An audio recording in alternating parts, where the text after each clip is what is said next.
Hi, this is Marshall Toplansky. And Joel Kotkin. And welcome to the Feudal Future podcast. If you're listening, it means you're interested in creating a better future, one that values diverse discussion and preserves opportunity for the middle and working classes.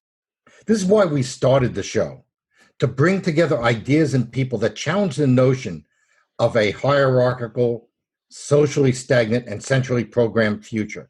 Maybe you've experienced the rising costs of home ownership, diminishing job prospects, or the burden of over-regulation and increasingly censorship. This is happening in cities everywhere, and we recognize the need for new action. For this reason, we created the Beyond Feudalism Facebook group, a place for you to connect and share resources with like-minded people. Here you'll be able to ask questions, network, and share your own stories and ideas on how we can bring opportunity and common sense back into our civil discourse and governance. Consider this a hub for all things feudal, where we'll be sharing insights from our recent Beyond Feudalism report with Chapman University, clips and highlights from the podcast, and links to related content on topics such as housing, education, energy, transportation, and entrepreneurship. Much of our focus has been so far on California, but we expect to see this work and apply this work to conditions around the world. Well, as you can probably tell, we're not too excited about the path we're currently on as a society, but we are hopeful for what's possible. And if we can better understand what's happening and build momentum to overcome the trends, so much the better. So we encourage you to join the Facebook group via the link below to get involved and keep up-to-date information on all new developments. And for more information, my new book, The Coming of Neo-Feudalism, outlines everything that's happening and where we need to change.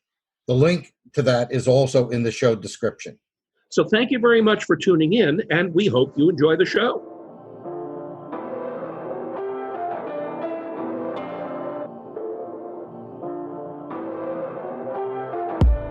I think that America will be a completely different country than it has been as we cross this gate of history into a post-pandemic world. This is Joel Kotkin. And this is Marshall Toplansky. And you're listening to the Feudal Future podcast. Our society is being rapidly reduced to a feudal state, a process now being exacerbated by the COVID-19 pandemic. Millions of small businesses are near extinction.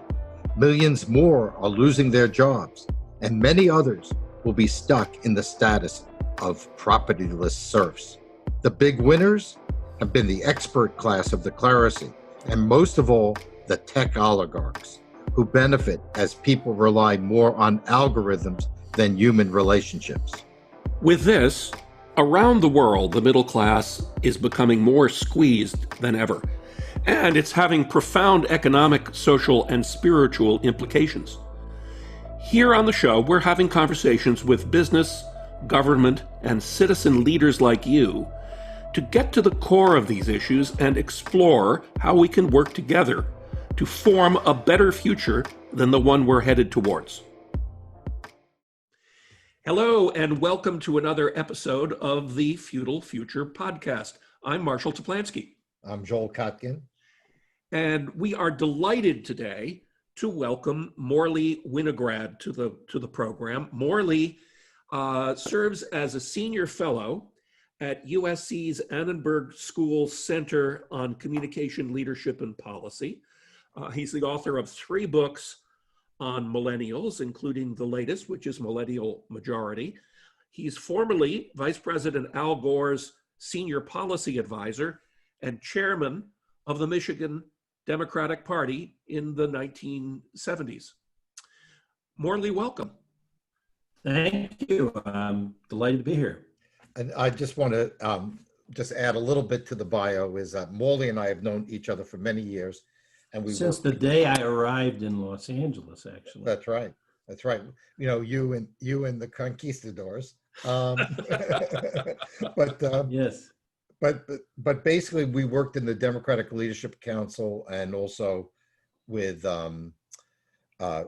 with the Progressive Policy Institute. And, one of the things that maybe we can even start with is, it looks likely the Democrats will win this November. And what I'm wondering is, are we going to see a repeat of some of the battles we experienced during the Clinton years between the different fractions of the party? I think so. The Democratic Party, when it wins this year, will win with a very broad coalition, because that's the kind of candidate we put forward for president. And so, you're going from John Kasich to AOC. That's a pretty broad coalition. And therefore, we will do what we always do when we're in power, which is fight among ourselves. Exactly. But speaking about fighting among ourselves, Michigan in particular, in the last election cycle, had more voter interest in Trump than ever before, than in a Republican candidate. What is the general sense in Michigan about that dalliance with Trump? Was it just a dalliance? Is there a great deal of underlying dissatisfaction? What's the tenor of working people in Michigan toward? Well, I don't want to bore your audience with too much detail about Michigan politics, but I could recite it to you county by county. So let's put it in the broadest strokes possible. The shifts in Democratic support in the state of Michigan are in many ways reflective of the national shifts. That is, of course, we were famous for Reagan Democrats, which were heavily located in a county called Macomb County that is just north of 8 Mile, as in M&M 8 Mile, and Coleman Young. Go take yourself over to cross 8 Mile. So it's kind of the black-white dividing line in the Tri-County area surrounding Detroit. And Macomb County was always the working class district. It was the strongest UAW presence. It was heavily ethnic. It was built around the auto factories and even the General Motors Tech Center in Warren. It was always the Democratic county. And Oakland County, which I was chair of before I became Michigan Democratic State Chair, is just to its west, also sitting on top of 8 Mile Road. And it was the more wealthy, relatively wealthy suburban county. Birmingham, Bloomfield Hills was where the auto execs lived. They didn't go north to Pontiac where the cars were made. And the southern tier of suburbs there right next to Detroit were heavily Jewish. But all in all, it was a Republican county. And what's happened is that Macomb County has become the challenge for the Democratic Party, and Oakland County has become a solidly blue county. And the movement in Oakland County is among suburban educated women flocking to the Democratic Party. And the drift away, which began with Ronald Reagan and his appeal to ethnic Democrats, working class Democrats, has meant that, Clinton carried Macomb County, Obama carried Macomb County, but in between, Democrats didn't. And so certainly in 2016, Macomb went heavily for Trump. Now, outstate, which is the words we use in Michigan to say anything but the Detroit area, also saw a shift. Certainly a lot of the major cities, smaller but major, in Michigan saw the same phenomenon of suburban movement to the Democrats. But the rural parts of Michigan also reflected the national cap of rural voters and small town voters, of which there's a lot of space, not necessarily a lot of numbers in Michigan. The classic is the peninsula in Michigan, or the UP as we would say it. That was always a heavily Democratic district. It had a Democratic congressman as late as 2008, I think 2010, because it was the remnants of the working class who came to work in the mines, the copper mines and the iron mines in the Upper Peninsula, and the lumber industry. And because their bosses were all Republicans, every one of those workers were Democratic. In fact, the most Democratic county in the entire state was, you can find at the tip of the Upper Peninsula, where if the only reason they vote Democratic is because the Communist Party is not on the ballot. And that is all gone. That's now solid red. It's solid red. Mm-hmm. Haven't come close in recent elections. It's totally captured by Trump and Trumpism.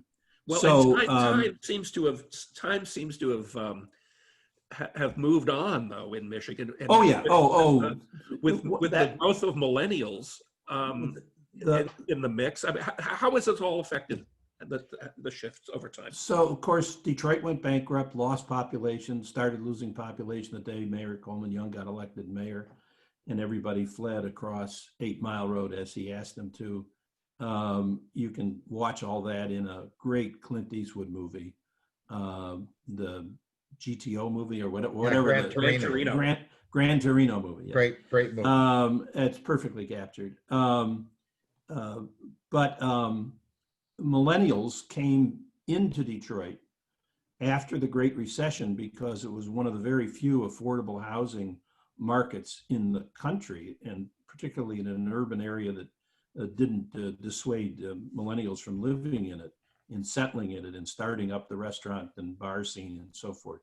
And Detroit recovered, obviously not the population, but economically it was well on its way to recovery before the pandemic hit. The very capable and white mayor of Detroit, Michael Duggan, who learned his trade at the foot of former Wayne County Executive Ed McNamara, whose name you know if you fly into Detroit Airport,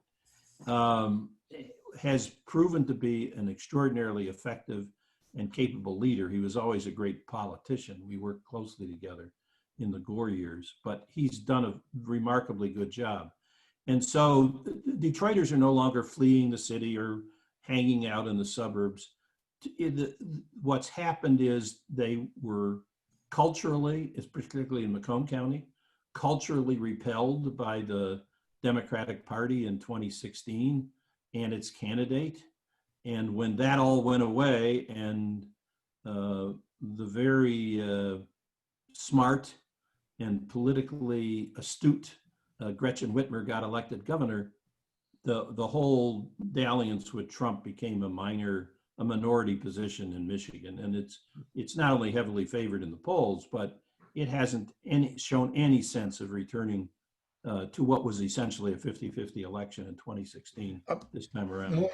Morley, if we expand this out to the country, one of the things that you sent me recently was a Rui Teixeira article, which was quite, I thought, incisive, which really says, yes, right now, and I was just talking to a labor union friend of mine, and he was saying, this election is not about policy, it's about Trump. Everyone hates Trump. That's why all the divisions in the party have been it's been like the crazy glue keeping the Democratic Party, because the guy's crazy, so there's crazy glue. But after the election, aren't there going to be some problems, let's say, if middle working class people feel that the Democrats are going to force them to have density, or they're going to get rid of their jobs with the Green New Deal? How is that going to work out in terms of keeping this very broad coalition, or will that coalition shatter in some way? Well, it's going to have a lot of fractures in it, but the Democrats are fortunate. Joe Biden at this stage has to be the luckiest guy who ever ran for president of the United States in terms of how events have shaped his fortunes. But again, when the Democrats take over, whether they have the Senate or it's close or whatever it is, the administration and the House will be working on three things which will not turn away working class voters. They'll be working on doing something about the pandemic once and for all in order to open up the economy and shoring up healthcare, most likely with a public option. Now, that's not going to repel working class workers. Right. It's going to create problems with our socialist progressive, whatever they want to be called, Democratic Socialist Caucus, which will be bigger in the House, more militant, having seen more primary victories where they were able to knock off incumbent Dems. And the leadership, the three top leaders in the House, of course, are all over 80. So they're talk about lame duck. They're lame duck in a hospital. And so there's going to be jockeying like crazy on just about everything that comes down the pike, even though there will be no disagreement on the agenda. The disagreements on agenda come later. Now, I commend Joe Biden for putting together the unity platform document with the Sanders folks. He did a more sincere and complete job than was attempted by the Clinton folks. Clinton and Sanders struck a deal on free college tuition, which is near and dear to my heart. I run the nonprofit on behalf of that idea. But this was a thorough page by page, idea by idea. And so I think Joe thinks, former Vice President Biden thinks, that having negotiated that deal, he has a deal. But of course he doesn't have a deal, because the deal, as far as they were concerned, was just for the campaign.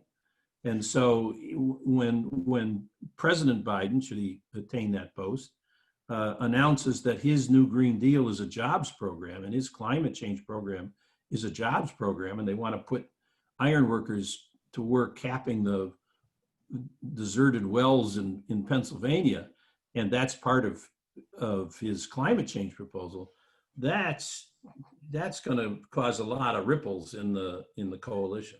Well, let me ask you that, because it fits so well into your theme about millennials. So this is what we're witnessing really with this election, is the handover to the next generation. Maybe not immediately millennials. In the electorate, yes. In the electorate, well, even in the House, let's say. We're starting to see the youthing of, we will be seeing the youthing of the not just the Democrats, but I think pretty much everybody. Well, Adam Schiff will be delighted to learn that you think of him as youth, but okay. Right, exactly. But he is, in a sense, right? I mean, yes, he is of a different generation, yes. So what will the values pressure be like coming from this younger generation that doesn't have a touchstone with the Great Depression, doesn't have parents that went through the Great Depression? What's it going to be like? Well, first of all, they do have a touchstone with the Great Recession. Their experience of watching the house disappear and the income disappear and the cars going away and the clothes no longer being able to be bought, while not as desperate as the Great Depression, was the biggest thing since. And it affected them in the same way in terms of millennials. Now, we'll talk about the generation after that. That's a different question or story. But for millennials, it was exactly the same experience as the GI generation, of having the economic rug yanked out from under you when you're young and unable to do anything about it. And they have reacted very similarly. They're very much oriented towards savings and careful spending, and nobody understands that about the generation. They want to live the life they lived before the Great Depression. When they get married, they want a house in the suburbs, detached, single family, I might add, and they're very traditional, I would say, not conservative by any stretch of the imagination, very good, but very traditional in their values, and so that's not going to that is not going to be the pressure point inside the Democratic Party.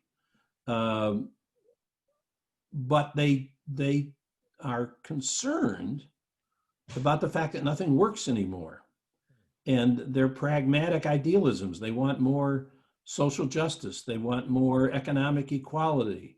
They're not in love with capitalism. In fact, a majority of them think socialism sounds pretty good in terms of what its outcome is. Do they view enhanced or government on steroids as the answer, or do they view private sector initiatives as the answer? They're very much in favor of government. They're distrustful of markets.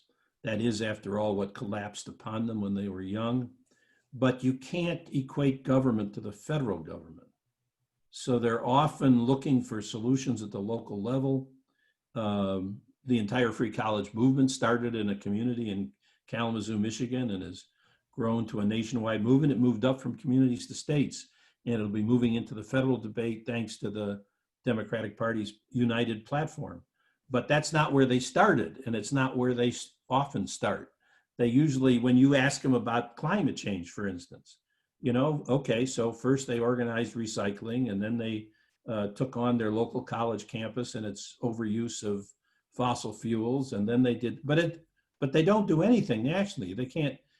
The Sierra Club has a terrible time recruiting millennials because it's a lobby-based Washington organization. Doesn't relate to how millennials see how you solve problems.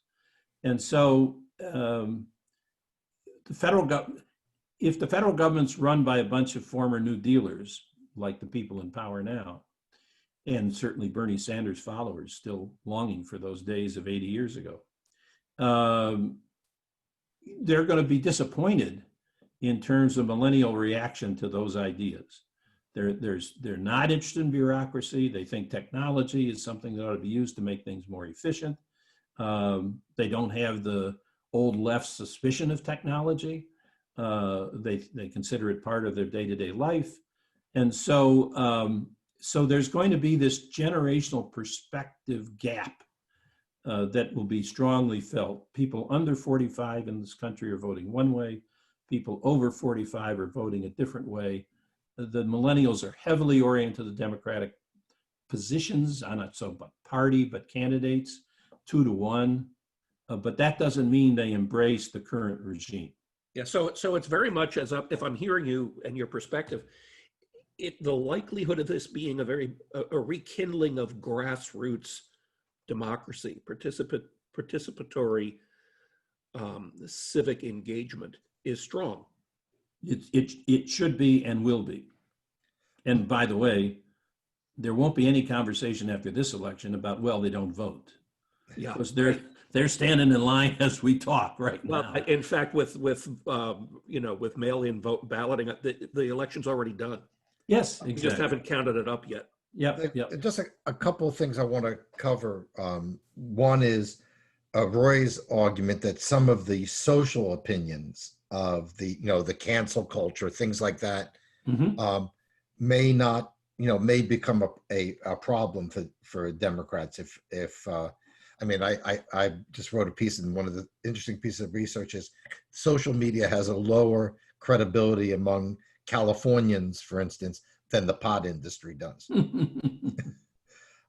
Do you see is the cultural issue, because we see millennials at the forefront of some of the more extreme expressions, but is that really something that they, and more importantly, what the Zs are thinking as well?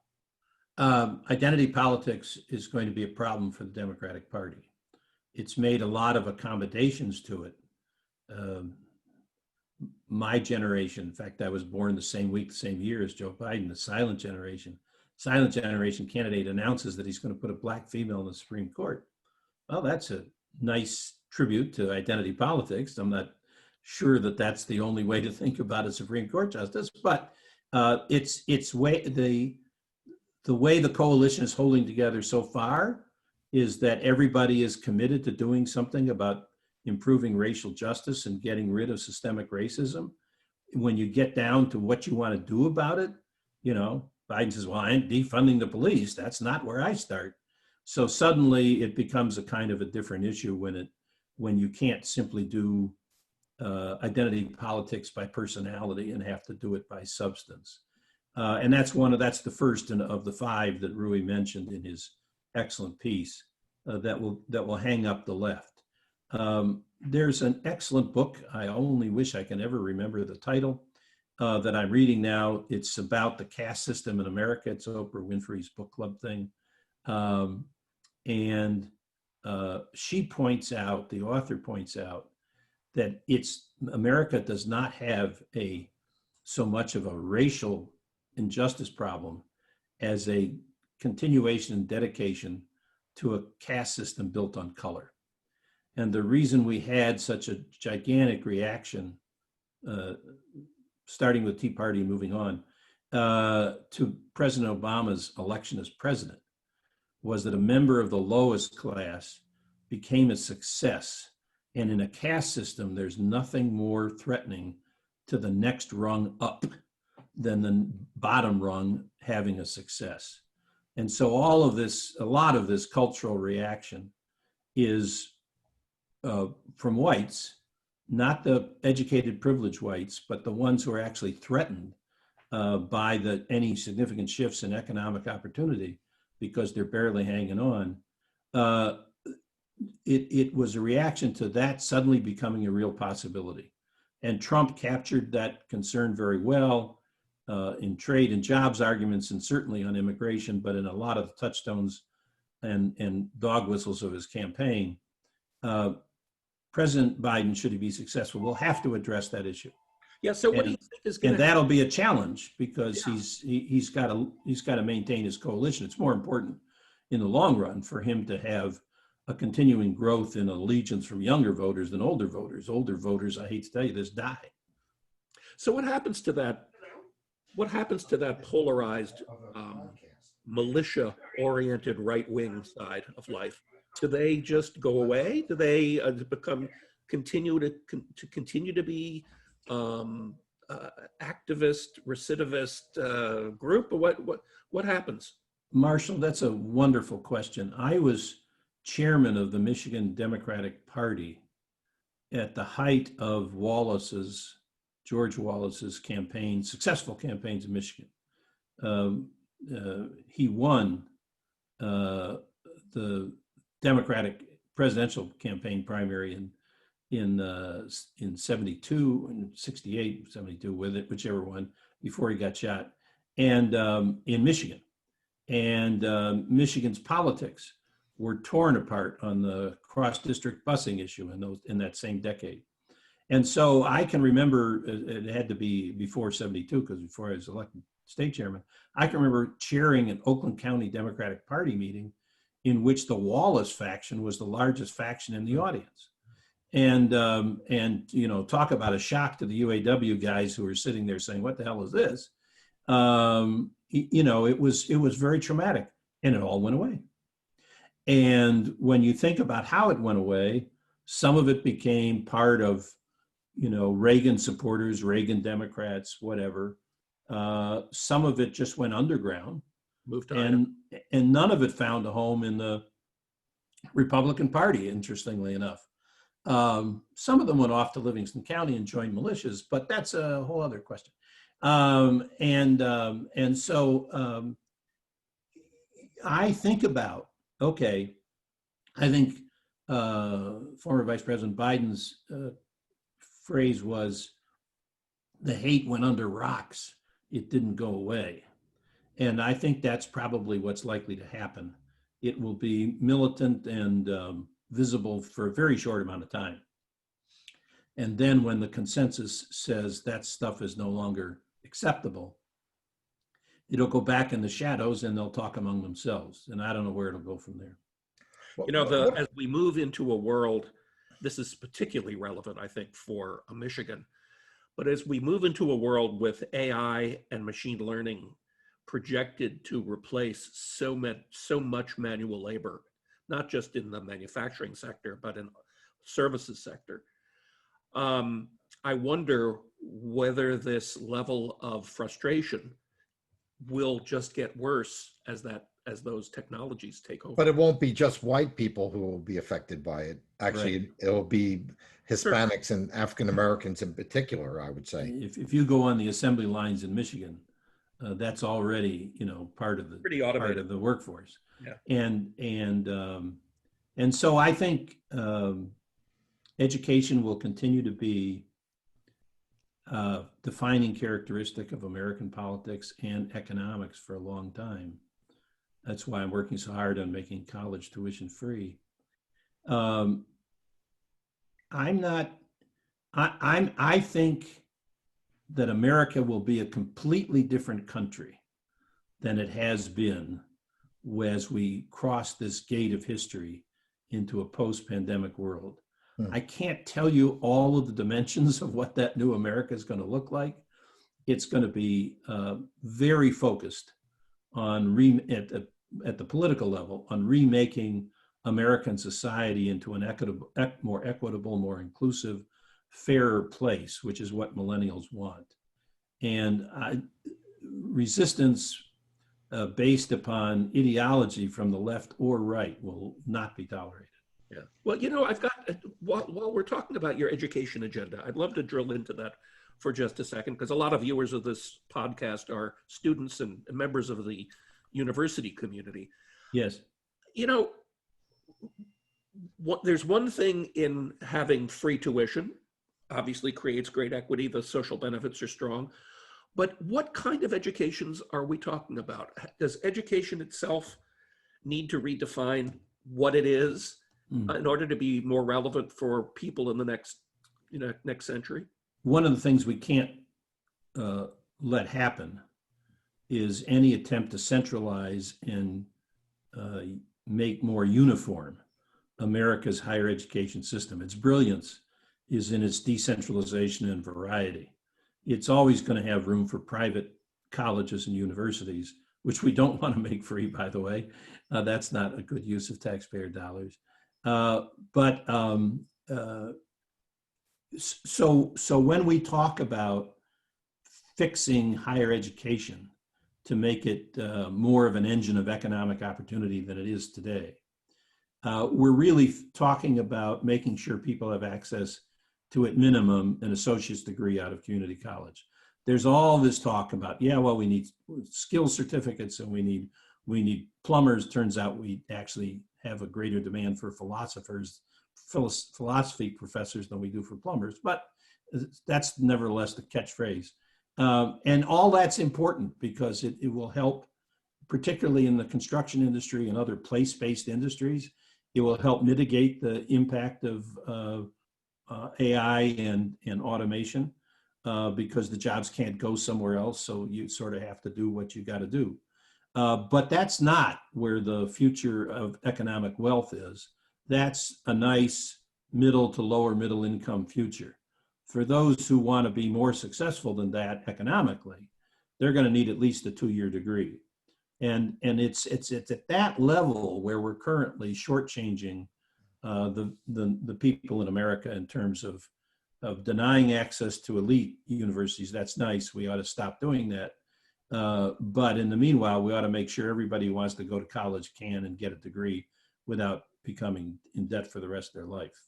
Yeah, One thing I just in terms of, as we wrap up, the thing that I'm really interested in, and maybe it's the most hopeful part, is the Z generation. Of course, I have my youngest daughter's a Z. So, well, first of all, let's talk two things. I have 4 grandchildren who are a member of that generation, and then let's talk about the name of the generation. Z's an awful name. What the hell has it got to do with anything? We no longer call millennials Y. It's just a name created by Xers who can't let go of power. We prefer the name pluralist generation and the members of it plurals. The defining characteristic of that generation is its diversity and multiple ethnicities and races in ways that the country's never seen before. Obviously, a future of a non-majority white country exists because of that generation. So for us to have a dialogue about that, Joel, I'll call them plurals, and I'll say they're the great hope of America because they're the most disruptive, confrontational, let's get this done, what the hell are you still talking about? We all know what needs to get done generation we've seen. They've taken over the role of millennials who were supposed to be the disruptive generation. Millennials are so interested in win-win, they've become pussycats when it comes to political change. And as one of the famous plurals said out of Marjorie Stoneman High School in Florida, I call bullshit. And so they're ready to move. But the other thing that I thought was very interesting is Sam Abrams' work is that and my own experience is they're more tolerant than the millennials. Yes, exactly. Well, my book friend would say they're less invested in the caste system than the rest of America. They have never experienced it, many of them. To the degree they have, they're absolutely shocked and unwilling to accept the outcome and perpetuate it. And so, yes, they are more tolerant than millennials simply because they've lived in a multicultural, pluralistic society their entire life and value it. They don't resent it. Well, but the other thing I thought was interesting is that when we did our focus group with the high school kids, they said that numerous of them, even though they were themselves more to the left, they said they felt bad that people who were Trump supporters in their school felt that they couldn't talk, and that was very different than what we saw with millennials. So one of my Plural grandsons, junior in high school, would say the opposite. He would say the problem is we have too many Trump supporters who won't let us talk. Where is he going to school? Or let's just say Orange County without getting in any trouble. In a district that has schools open. How's that? And so they have been consumed on either side by the political division and the debate. But they're not the kind that is going to say, well, let's figure out a way that works for both sides. They're going to say, you're wrong, shut up, I'm moving on. And let's get her done. And let's get it done. Right. Well, Morley, thank you so much for sharing your thoughts with us. What an interesting time to be alive, huh? Well, yes, we won't quote the Chinese curse, but it certainly applies. Thanks for having me. Thank you. And thanks for being part of another episode of Feudal Future. Goodbye. Bye. Bye-bye.